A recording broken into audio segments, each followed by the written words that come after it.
In this video, I'll show you how to block post push notifications on X.com, also known as Twitter, in just a few quick steps. If you're tired of getting post alerts and want a cleaner, quieter notification experience, this guide is for you. And if you find this helpful, be sure to hit the like button and subscribe for more simple tech tutorials like this.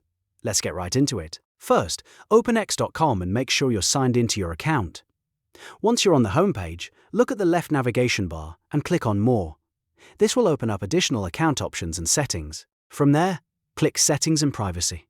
This is where X keeps all of your account, privacy, and notification controls in one place. Next, click Notifications.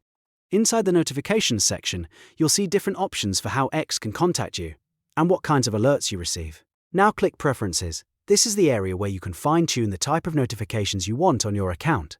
After that, click Push Notifications. Here, you'll see a list of push alert categories that X can send to your device. All you need to do now is toggle off posts. Once that setting is turned off, you will stop receiving push notifications for posts. That's it. You've now blocked post push notifications on X or Twitter, and your device should be much quieter from here on out. If this video helped you out, don't forget to like this video and subscribe for more quick and easy tutorials. Thanks for watching, and I'll see you in the next one.